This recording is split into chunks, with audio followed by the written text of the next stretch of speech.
কিছু ফ্রেন্ড থাকে না, দিন দুনিয়ার কোনো খেয়াল নাই তাদের। এদের দেখে আমি চিন্তা করতাম, এরা ম্যাচিউর হয়নি কেন? এত বড় বড় দেহ, বাট এখনো বাচ্চাদের মেন্টালিটি। তো ভাবতে ভাবতে একটা চিন্তা মাথায় আসলো, ম্যাচুরিটি আসলে কি? আম্মু বলল, কোন অবস্থায় কি করতে হয় সেটার জ্ঞান হলো ম্যাচুরিটি। আব্বু বলল, দায়িত্ব নেওয়ার মেন্টালিটি হলো ম্যাচুরিটি।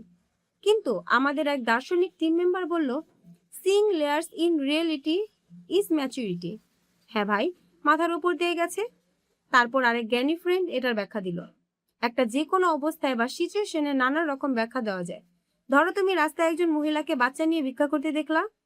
এখন তুমি ভাববা কত কষ্ট বেচারি। হয়তো অন্য একজন ভাববে তার স্বামী কেমন মানুষ, অন্য আরেকজন ভাববে বাচ্চাটার ফিউচার, কেউ ভাববে বাচ্চাটা বিয়ে দিবে কিভাবে, কেউ ভাববে তাদের হেলথ নিয়ে, কেউ বলবে মহিলার বডি অনেক ফিলিং।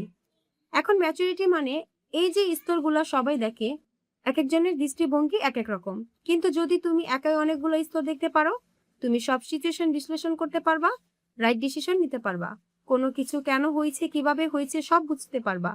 ওইটাই হলো আসল ম্যাচুরিটি।